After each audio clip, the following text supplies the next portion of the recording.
à vendre à la librairie Cadence au fond du chapiteau. Vous pourrez voir ça à la pause.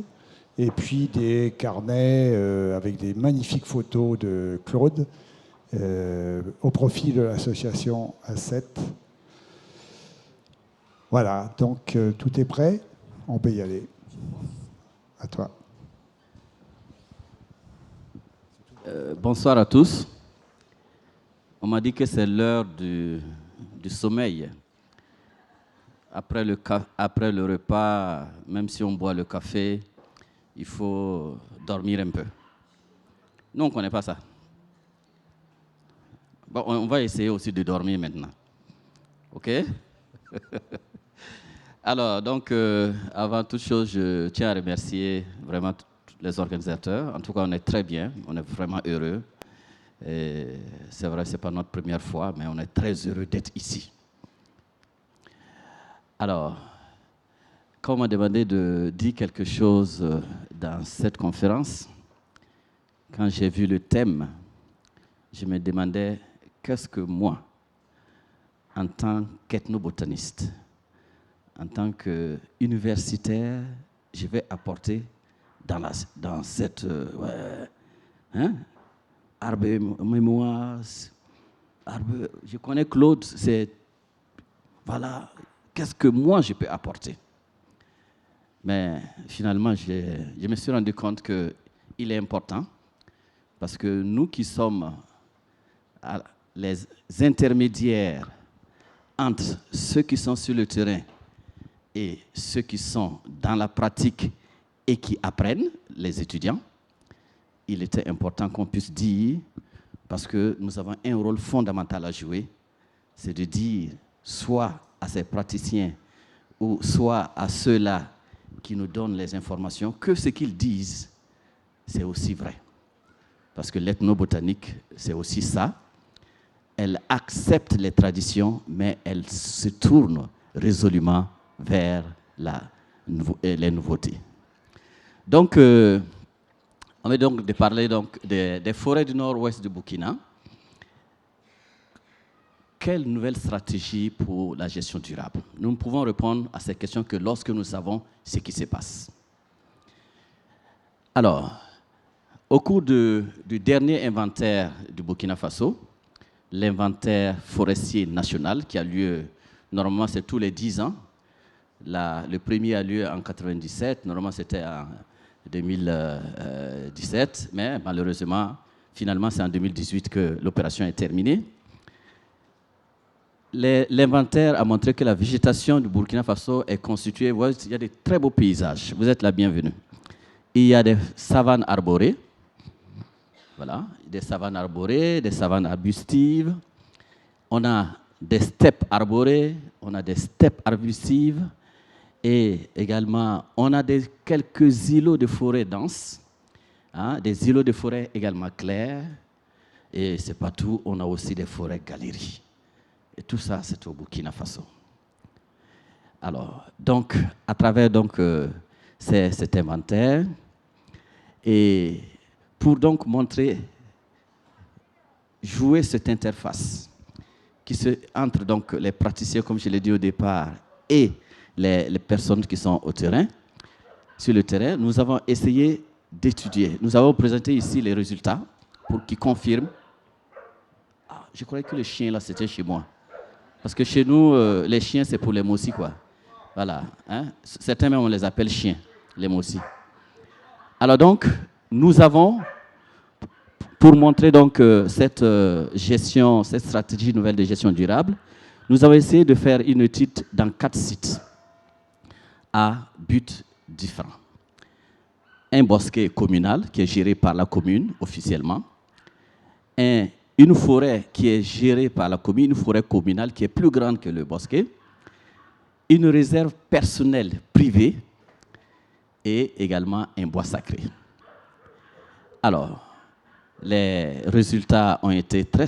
Alors, donc j'allais vite, pour avoir nos résultats, nous avons dû procéder à un inventaire floristique systématique dans ces 4 sites, avec des placettes identiques et également, les sites n'ont pas les mêmes tailles, mais on a tenu pour que le résultat soit assez scientifique, avoir le même nombre de placettes. Et également, on a fait un inventaire ethnobotanique qui est très simple. On va sur le terrain avec un du terrain, un paysan ou un traditionnaliste qui connaît les plantes, il les coupe, il donne les vertus, etc., etc. Et il donne également les noms, ce qui nous permet de faire de l'ethnotaxonomie. Bien, ensuite, nous avons couplé à ces inventaires floristiques et ethnobotaniques, nous avons couplé, n'est-ce pas, réalisé des enquêtes ethnobotaniques qui, vous voyez ici, c'était des discussions de groupe et les personnes cibles, nous nous sommes intéressés aux vieillards, aux vieilles personnes. Tout à l'heure, on parlait de la valeur des vieilles personnes. Vous savez, chez nous, quand on t'appelle vieux ou bien vieillard, c'est un titre de noblesse. Mais il y a certaines personnes qui, quand bien même ils sont vieux, on les appelle par leur nom. Ça veut dire ce que ça veut dire. OK? Bien. Donc, vous voyez, parce que nous pensons qu'en Afrique, un vieux ou un vrai vieux qui meurt, c'est vraiment une bibliothèque qui brûle. Je pense que vous connaissez cette citation de Feu Amadou Hampâté Bâ.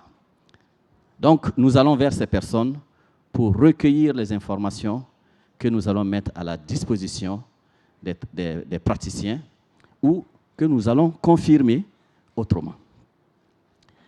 Alors donc, à l'issue donc des inventaires floristiques, systématiques et ethnobotaniques, nous remarquons que la réserve personnelle, privée, renferme plus, vous voyez, de familles botaniques, plus de gens, je l'ai mis là, je ne sais pas pourquoi le pointeur ne donne pas, plus de genres en nombre, ça fait 30 genres, et 41 espèces, comparativement au bosquet qui est géré par l'État, bon, la municipalité, la forêt communale qui est gérée par la province, qui est encore plus grande que la commune, et bien sûr par rapport au bois sacré. Et si nous continuons la comparaison, on se rend compte qu'après la forêt privée, qui est gérée par une personne, c'est le bois sacré qui suit. Parce que c'est vraiment, je ne vais pas trop m'étaler dessus parce qu'il y aura une communication sur les bois sacrés, parce que les bois dans nos pays, ce sont les zones de conservation par excellence de la biodiversité. Nos parents l'ont su depuis longtemps. Et lorsque il y a une espèce, qu'elle soit animale ou végétale, vous la recherchez dans la zone, il est très probable de retrouver cette espèce-là dans les bois sacrés. On reviendra. Alors, donc, vous voyez, ici, la conclusion qu'on peut tirer, c'est que la richesse spécifique est plus élevée dans les sites privés, mais c'est que l'implication personnelle dans la gestion est meilleure que l'implication communautaire. Et ça, je pense, c'est ce que nous sommes en train de dire depuis longtemps, depuis qu'on est venu ici, mercredi. Voilà, toutes les communications tournent autour de cette conviction. Alors, à travers ces inventaires ou ces données, nous avons pu réaliser plusieurs publications, dont l'une porte sur l'impact. Les TPS, on les appelle des tradis praticiens de santé, donc qui travaillent directement avec les DACIO, là. Donc, on a pu publier, capacité de données fiables, l'impact des tradis praticiens dans la gestion durable de la végétation. Ça veut dire que si ils savent à quoi serve la plante, alors ils pourront s'engager. Et lorsque nous collectons les informations, nous les ramenons en science, nous retournons vers eux, on leur dit « Ah, ça là c'est vrai, cette plante là c'est pas comme ça, ça c'est comme ça ». On leur donne confiance et alors ils s'engagent comme dans des projets, un paysan, un champ, voilà. Ils peuvent s'engager. Alors, la réserve, c'est une réserve d'une personne. Et malheureusement, comme a dit le petit Mossi là ce matin, lorsque j'ai fait la publication, j'ai rendu compte des données, j'ai communiqué sur ces données 2 jours après. Alors, on a brûlé la forêt de cette personne-là. 2 jours après. Lui, c'est 3 jours. Chez moi, c'est 2 jours après. Les paysans, les voisins ont cherché, ils sont allés brûler. Heureusement que tout ne pouvait pas être brûlé et la forêt a pu se reconstituer. C'est la jalousie, certainement. Parce que dès qu'on a fait la publication, on l'a décoré. Le président lui-même l'a décoré. Les gens sont jaloux, ils sont allés détruire. On sera tous pareils, c'est pas ça? Voilà. Alors, ça c'était le résultat donc des inventaires. Maintenant, au niveau des enquêtes ethnobotaniques, alors on s'est posé la question, quelle relation? Alors, le type, dans la réserve, il protège sa forêt. Il y a une multiplicité d'espèces. Quelle relation, n'est-ce pas, il a avec ces forêts, avec ces arbres, avec la forêt? Alors, vous savez, c'est là ce qui nous permet de répondre à la question que représente la plante? Que représente l'arbre pour nous, pour les peuples? Pour les peuples, je vois beaucoup m'ont posé la question, comment ça se passe? Je répondrai à la question ici. Que représente l'arbre pour les peuples africains? Alors, pour nous, l'arbre possède une personnalité. L'arbre possède une personnalité. Ça veut dire quoi? Une identité propre. L'arbre a un langage. Les gens m'ont dit, est-ce qu'on entend? Peut-être. Il y a l'autre qui a branché sur les feuilles, ça parlait, non? Ça chantait ou bien? Donc, c'est sûr que l'arbre a un langage. Je ne suis pas arbre, je ne comprends pas, mais c'est sûr que l'arbre a un langage. L'arbre a, pour montrer, il a un sexe. Voilà, tout comme les hommes, les animaux. L'arbre peut tout et l'arbre sait tout.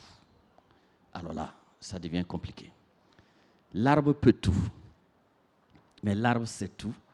Alors là, c'est compliqué. Mais c'est vrai. Alors, on peut dire en un mot que l'arbre est un être vivant. Et comme c'est un être vivant, il doit bénéficier des mêmes égards que tous les autres vivants. Pourquoi? Parce qu'à travers nos enquêtes, on a vu dans les résultats que la plante, de façon obéit au rythme des saisons. La plante subit les caprices des astres. Elle subit les agressions comme nous, bactériennes, virales, etc. Elle vit aussi en bonne et mauvaise harmonie. Il y a des arbres solitaires et il y a des arbres, lorsque vous les mettez seuls, ils ne vont jamais progresser. Chez nous, nous avons moins d'arbres solitaires comme vous noyez ici. Hein. Voilà, nous, voilà. On en a, mais il y en a moins. Alors, je vous donne juste quelques images, voilà, pour montrer que, vous savez, toute espèce qui rentre en relation avec une société humaine dans la zone, ou tout comme de façon générale au Burkina ou peut-être en Afrique, est dénommée. Et la dénomination, le nom a une signification. Quand on dit Patrice, ça ne veut rien dire. Bon, heureusement que ce Patrice-là, ça va. Il n'est jamais triste. Heureusement. C'est très rare. OK? Là, je trouve une petite signification. D'accord? Merci. Alors, donc, un exemple pour montrer que l'un des premiers actes qu'on pose lorsque un enfant vient dans notre société, c'est de lui donner un nom, de baptiser. Et ici, dans la zone d'étude, il y a 4 principales ethnies, ou 4 dialectes ou ethnies. Il y a les Sana, on dit un sang des Sana, dont je fais partie. Voilà. Cette seule plante-là, l'Anea microcarpa, qui est une anacardiacée, on l'appelle Tio. Lorsqu'on part chez les assassins des arbres, là, les Mossi, Ils sont des assassins. Je vais vous dire pourquoi. À la conclusion, vous allez voir qu'en réalité, même socialement, ce sont des assassins d'arbres. Alors, on l'appelle sabaga. Ça veut dire ce que ça veut dire. Lorsque nous allons chez les djula, ceux qui parlent c'est un dialecte du Mandé, les djula, alors nous l'appelons Pekoun. Mais dans Pekoun, là, il y a le Pekoumba, il y a Surkou Pekoun, et etc. Bien. Et si on va chez les Peuls, chez les Olivier, là, hein, on appelle ça Falhali. Vous voyez? Chaque nom a une signification. Alors, on a dit que la plante a un langage. Traditionnellement, nous pensons, et nous avons vu, c'est ce qu'ils nous ont dit, que, par exemple, ici, les plantes à latex jaune ou les plantes amères soignent les infections du foie parce que au niveau du foie, il y a la bile à côté. La bile, elle est normalement de couleur jaune, mais avec son contact avec le vent, la bile devient verte. Et elle est amère. Il ne faut pas que ça touche votre viande. Ça a été démontré. Vous avez le cas du coccolospermum que le docteur Dakio utilise pour lutter contre le palu. Vous savez où se développe le plasmodium. Voilà. Et on a le cas du Vernonia colorata, qui est une plante assez amère qu'on utilise, par exemple, dans les cas de dengue. Bon, certains disent palu dengue. Dans le cas de dengue, et même dans le cas de la Covid, nous avons utilisé et ça marche. C'est pourquoi on n'a pas peur. Hein? Covid, nous, on n'a pas peur. Certains ont peur, nous, on n'a pas peur. Quand on nous vaccine ou pas, on est là.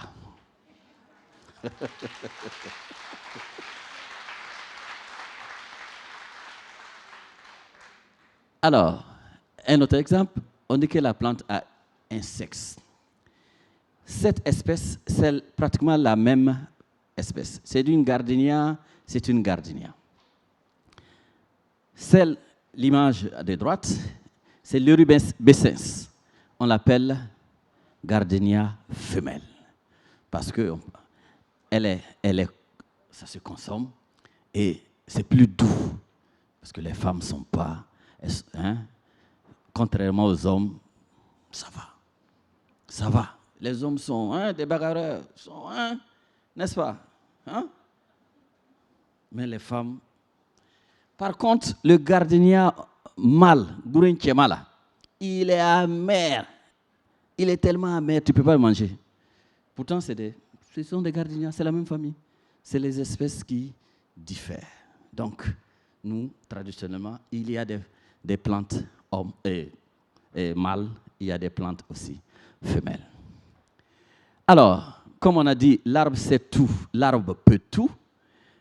Dans le domaine de la nutrition, il y a beaucoup d'exemples qu'on a pu relever sur le terrain. Vous avez le cas du baobab, qui est un arbre qui a dépassé les frontières de l'Afrique. Tout le monde sait que le baobab est un grand arbre sacré, multiple. Je crois que ce soir, nous aurons l'occasion de voir ses vertus. Je ne vais pas trop aller en profondeur. Le baobab, c'est une malvacée. Vous voyez comment vous voyez les éléments qui sont dedans? Hein? Les vitamines, les protéines, les éléments minéraux, etc. C'est un antioxydant, vous voyez ce que ça fait? Très bien. Hein? Alors que vous savez que dans la zone, en tout cas dans la zone nord-ouest, là, c'est une zone où vraiment le baobab réussit par excellence. Un autre élément qui est très abondant dans la zone, c'est le vitepar. Bon, nous, quand on cause avec les étudiants, on dit vitepar, Vitellaria paradoxa. C'est le karité, ok?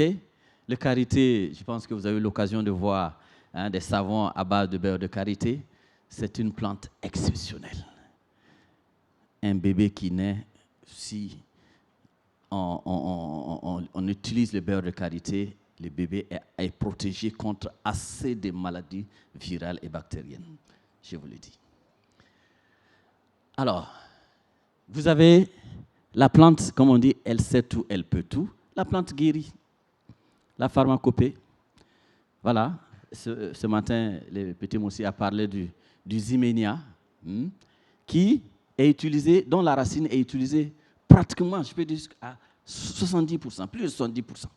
Donc, c'est une espèce qui, vous savez, les espèces dont on prélève les racines ne peuvent pas durer. Alors, elle peut soigner au minimum, elle rentre au minimum dans la formulation de médicaments, au minimum de 7 maladies. Le minimum, c'est 7. Et l'autre qui est là-haut, qui est une polygalacée, le Securidaka, là, c'est au-delà. C'est plus de 7. C'est une espèce qu'on ne retrouve même plus. Tellement les gens... OK? Alors, mais, dans le domaine de la pharmacopée, j'ai dit, mais, il faut faire attention.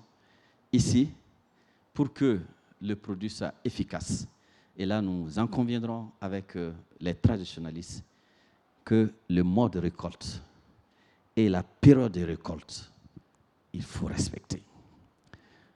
Il faut respecter. Parce que pour récolter, bon, s'il faut rester à distance et puis avec une perche comme ça, ce n'est pas très sûr. Les traditionalistes disent qu'il faut un contact avec l'arbre. L'arbre te transmet la puissance et comme certains ont dit ce matin, c'est comme s'ils ont demandé autorisation à la plante. La plante dit, je suis d'accord, enlève, va soigner avec. Je pense que les dozos l'ont dit ce matin, c'est exactement comme ça. Et donc, les modes de récolte, les modes de cueillette, la période de récolte sont vraiment à respecter. À travers donc cette étude, on a vu également que les bois sacrés ont plusieurs fonctions. Je ne vais pas m'étaler, puisque, comme j'ai dit, ça sera l'objet d'une communication. Conservation de la biodiversité, des lieux de consultation, des sanctuaires, des divinités, et c'est de là que je vais un peu parler. Les divinités sont qui? On peut leur donner tous les noms. Chacun a son nom. Mais moi, je parlerai des divinités que je peux voir. Celles-là que je ne vois pas, je ne vais pas trop parler. Vous savez, alors donc, je disais que c'est un sanctuaire boisé. Voilà. Pour certains, c'est un lieu de consultation. Si tu ne vas pas dans ce lieu-là, dans cette forêt ou dans cet espace floristique, tu n'auras pas la guérison. On a beau enlever la plante, on t'amène. Si tu n'es pas dans ce milieu-là, tu ne seras pas guéri. Comment expliquer? Claude va nous aider certainement. Alors, sanctuaire boisé, bon, je vais dire 2 mots sur ça. Alors, j'ai dit que le sanctuaire, c'est un lieu, c'est le lieu où on rencontre, donc, où il y a les divinités.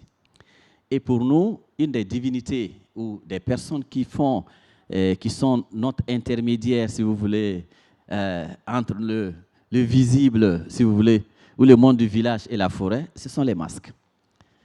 Les masques, vous voyez, ils interviennent dans les célébrations, dans les rituels, dans les initiations, etc. Le bois des masques, c'est un bois assez spécial. Ce n'est pas n'importe quel bois qu'on utilise pour tailler les masques. Ce n'est pas n'importe quel bois qu'on utilise pour faire donc, les fibres. Et jusqu'au colorant, on ne peut pas acheter du colorant en France et mettre ça sur les masques. Le colorant est aussi naturel et c'est à base de plantes et il y a des plantes spécifiques pour ça. Alors, donc ici, ça c'est des masques voilà, en fibre et puis en bois. Alors, ici, les plantes, il y a principales plantes. Il y a là du parkia que vous connaissez, ça c'est ce qu'on appelle le néré. C'est un bois assez spécial, c'est une plante, c'est une mimosa que vous connaissez. Il y a le sabas sénégalensis que vous connaissez, c'est une liane, une apocinacée, qui est également... Il y a le bombax, qu'on appelle capoquier rouge, le bombax constatum. Et il y a l'afzélia. Bon, j'avais un film, mais je crois que je vais laisser le... Hein? Je peux passer? Non, c'était pour que vous voyez un peu comment... Ouais, c'est bon? Le film? Il reste 20 minutes. Bon, ça va finir, c'est ça. C'est juste... Ben, où est votre souris, là? Hein? Claude, viens m'aider. Hein? Où est votre souris, là? Il est là. Il est là. C'est là. Bon, donc ça va, on va continuer.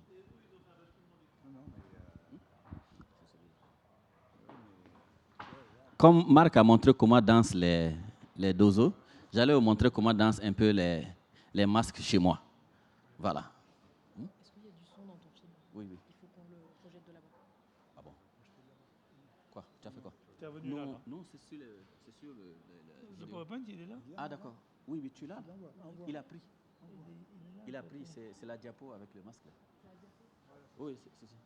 Voilà, cette diapo-là. Vous voyez, là, c'est écrit ethnie 100. Il y a une vidéo dessus. Tu peux que faire ça. Hein? Vas-y, mets. C'est là. Il faut cliquer, voilà. Ok. Tu peux Voilà. détecter, on peut y aller.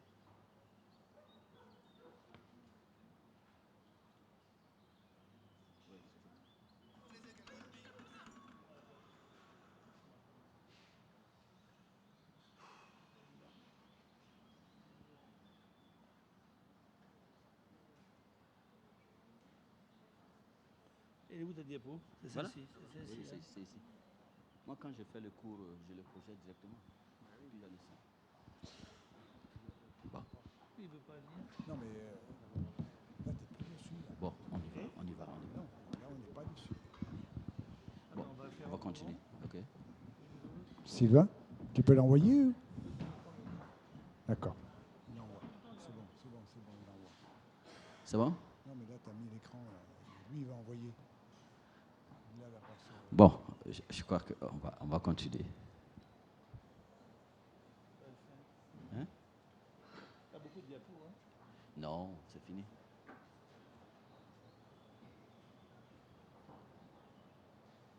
Voilà, le suivant. Voilà, c'est là.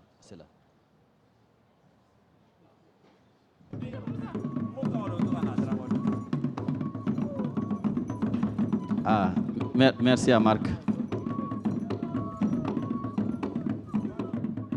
Alors, lorsqu'il danse,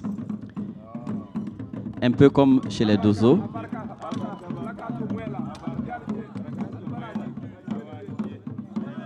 ok. Donc, il danse et il reconnaît des personnes vers qui il y a le chef des masques aussi, qui est le détenteur un peu du secret. On ne danse pas au hasard. On ne rentre pas dans ce groupe aussi au hasard, hein, un peu comme les dozos. Et ce sont des gens qui connaissent la forêt. Ils connaissent très bien la forêt. Comme j'ai dit, ils sont l'intermédiaire entre nous et d'autres personnes. C'est bon? Voilà. Je peux continuer? Ben, ça ne vient plus? OK. Voilà. OK, donc on était ici. Je m'excuse. L'arbre dans la forêt également intervient dans le domaine spirituel de la musique. Vous savez que la musique en Afrique, elle est très importante. Pour toute cérémonie, il y a une musique particulière. Chaque ethnie a son rythme. Vous avez vu les dozos. Et il y a des espèces spéciales, des arbres spéciaux qu'on utilise donc pour fabriquer les instruments de musique. Parce que ces arbres-là sont habités par l'esprit. Et lorsque l'instrument est fait de cette plante, alors le message pourra passer. Vous avez le cas de Afzelia africana, qui est une espèce mystique. Les dozos, ce que j'ai appris, avant d'aller à la chasse, vous avez vu ce matin, il avait une petite queue là. Généralement, il fouette cet arbre. et il se dirige directement vers son gibier. Il y a un animal que je vais l'appeler simplement l'antilope. Pour mettre bas, c'est à côté de cet arbre-là. Sinon, il ne met pas bas. Donc, ça veut dire que si cet arbre disparaît, peut-être, comme disaient certaines personnes, il y aura une adaptation. Mais pour le moment, tant que l'arbre est là, l'espèce aussi est conservée. Il y en a d'autres. Vous voyez le bendré, ça c'est un instrument assez spécial pour surtout utiliser dans les traditions, soit pour appeler le chef, pour invoquer. Et comme tous les sons ne sont pas les mêmes. Quand le chef doit sortir, quand on tape, tu entends, tu sais, le chef est en train de sortir. Ou s'il y a un décès, quand on tape, on n'a pas besoin de sortir pour faire, on n'a pas besoin de radio, ou bien WhatsApp, non. Quand on entend le son, on sait qu'il y a quelque chose. Et ce n'est pas dans n'importe quelle plante on prend pour concevoir ces instruments-là. Tout comme le balafon, qui est une combretacée aussi spéciale. Alors, il y a aussi des arbres qu'on appellerait des arbres spéciaux habités par les esprits. Vous avez le cas du tamarinier. Le tamarinier, c'est Tamarindus indica. C'est un arbre, je peux dire, qui vit assez longtemps. Dans le village, celui-là qui détient tous les secrets du village est toujours adossé à cet arbre-là. On l'appelle le chef de terre. Ce n'est pas le chef du village. Le chef de terre. Lui, il faut le respecter parce que s'il dit qu'on ne t'enterre pas ici, même si on t'enterre, tu vas ressortir. Est-ce que vous comprenez? Vous avez entendu? Celui-là, nous, on le respecte même plus que le chef de village. Parce qu'il détient les secrets. Il est adossé à l'arbre, au tamarinier, qui est un arbre très, très, très spécial. Alors, il y a des arbres aussi, j'ai parlé tout à l'heure que pour la teinture au niveau des masques, ça, c'est une plante qu'on utilise pour faire un peu de chemises comme ça, le borolan, mais ça c'est du cocodonda, imité. On a imité le borolan qui est une tenue traditionnelle que aussi les Dozo utilisent. Cette plante, si vous voyez son nom en moré, par exemple, ça veut dire siga. Son nom veut dire esprit. Ça dit l'âme transgénérationnelle. Ça transmet de génération en génération. Siga, là, ce n'est pas un mot simple. Quand je vous ai parlé de l'appellation, le nom qu'on donne aux plantes, ce n'est pas au hasard. Siga, ça veut dire transmettre de génération en génération, transmettre l'âme, donc l'esprit, les connaissances de génération en génération. C'est une plante très merveilleuse qu'on retrouve également. Et il y a des plantes, traditionnellement, qu'on utilise. Vous savez que tous ceux qui viennent chez vous, ils ne viennent pas toujours dans des bonnes intentions. Certains rentrent avec de mauvais esprits. Alors, l'amiacée, généralement, quand vous rentrez dans les maisons, pour ceux qui sont allés en Afrique, ils n'ont certainement pas fait attention. Lorsque vous rentrez, juste à la porte, on accroche un pied de cette espèce. Alors, si tu es rentré avec un mauvais esprit, un esprit de détruire, de faire du mal à la famille, tu vas ressortir sans qu'on te dise à toute vitesse. Est-ce que vous comprenez? Donc, si vous venez avec de bons esprits. Sinon, vous allez ressortir. OK? Alors, ça peut éloigner. Et il y a également des arbres spécifiques liés à certaines ethnies. Comme on a des peuls parmi nous ici, c'est mieux qu'on en parle. Il y a, je ne suis pas bobo, mais je suis presque à côté des bobos. Voilà. Cette espèce-là, on l'appelle le Diospyros. Soum-soum. Il est rare de voir un peul, rare, je dis bien, de voir un vrai peul sans un morceau de cette plante-là. N'est-ce pas, Claude? Tu es peul. Ok, la poulotte. Ah, d'accord. Donc, tu es colonisé. Ah, d'accord. Alors, c'est un bâton, mais pas bâton comme ça. C'est un bâton pratique, puisque les peuls sont généralement des bergers chez nous. Ils utilisent donc pour paître les brebis ou les vaches. Donc, c'est pratique. Mais également, c'est un bâton mystique. C'est avec ça, il peut tout.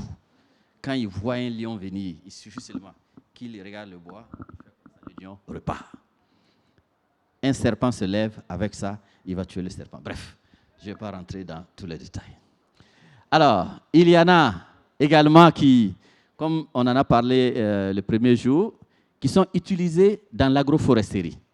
Vous avez le cas de Federbia albida ici, qui également, j'ai dit que les plantes obéissent aux astres. Cette plante-là dit que jamais la pluie ne battra ses feuilles.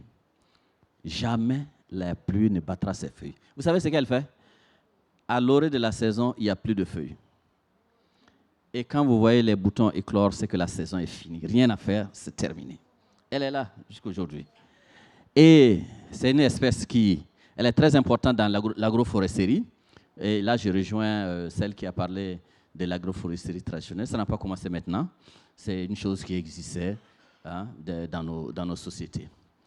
C'est une plante fourragère. Vous voyez, c'est une plante à usage multiple. Il y a certaines ethnies même qui ont pu créer des parcs à Balanites. Bon, en Bambara, on l'appelle Balanzan, les Boaba. Hein, les Virginie, là. Voilà, c'est bien. Hein? Et puis les Doumboué. Merci beaucoup. C'est vraiment bien. Ça veut dire qu'ils sont déjà en avance dans la protection de la végétation. Merci à vous. Alors, traditionnellement, lorsque un étranger vient dans un village, c'est là qu'il faudrait écouter ce que je vais dire. Et c'est vrai. Si un étranger vient dans un village, si le chef de village ou le chef de terre t'accepte, on peut te donner quelque chose, un espace pour cultiver. Mais, il y a, par exemple, le parc à Balanzan, ça se trouve dans une zone qu'on appelle Boni. Dans ce coin-là, dans ce village, le chef de terre ou le chef de village a refusé, et des gens sont ici, ils peuvent confirmer, de donner un morceau de terre aux Mossi. Parce que, c'est vrai, parce que les Mossi n'ont pas la même vision. Ils sont plus nombreux malheureusement au Burkina. Ils n'ont pas la même vision de la gestion des plantes comme les autres. C'est fini. Il reste une diapo. Alors, heureusement que lui, son papa, comme on l'a fait sortir, tourner, hein, il a compris qu'il faut protéger. Sinon, en réalité, il va tout détruire. Hein, ces vieux Savadogo-là. Donc, vraiment... alors, pour me conclure, quel est le regard de la recherche ou l'enseignement supérieur sur la gestion durable? Pour avoir une gestion durable, une gestion plus durable et plus respectueuse de la biodiversité, nous pensons qu'il faut, et c'est ce que nous faisons lorsque nous enseignons nos étudiants, nous leur communiquons ces informations scientifiques et vraies. Il faut qu'on respecte, qu'on prenne l'arbre exactement comme un être vivant. Et puisqu'il est un être vivant, il faut, n'est-ce pas, qu'il bénéficie des mêmes égards que les êtres vivants. Pourquoi? Parce que l'arbre est source de vie. Il y a plusieurs usages multiples. L'engagement communautaire est bien. C'est même bien. C'est même, on dit, l'union fait la force. C'est bien. Mais l'engagement individuel pour la gestion des forêts est encore meilleur. Ainsi, nous ne pourrons que dire que l'arbre et l'homme, c'est vrai, c'est deux civilisations, mais nos destins sont communs. Je félicite vraiment ceux qui ont eu, ou le génie qui a donné cette pensée ou ce message. Nous sommes liés parce que si l'arbre disparaît, l'homme aussi disparaît. Nous devons, comme a dit le professeur hier, un respect total à l'arbre. Parce que nous, on a dit, traditionnellement chez nous, on dit, l'arbre ne ment point, mais c'est l'homme qui se trompent. Je vous remercie.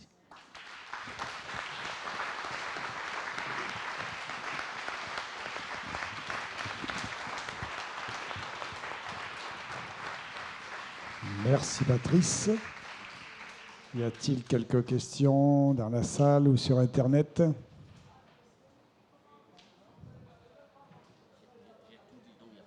Ah, il a tout dit, donc pas de questions. Ça permettra de faire une pause plus tôt. Très rapide. Voilà, moi, je voulais remercier Patrice.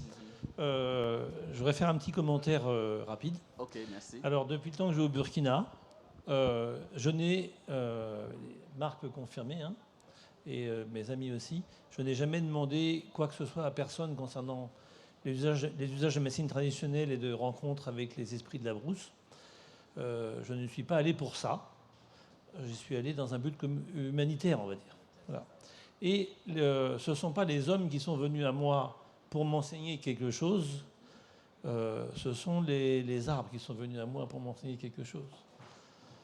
Et c'est l'amitié que j'avais avec vous qui a fait que les arbres sont venus. Voilà. Et je voulais encore remercier les arbres et les hommes de votre fabuleux pays. Merci beaucoup. Merci, merci, merci.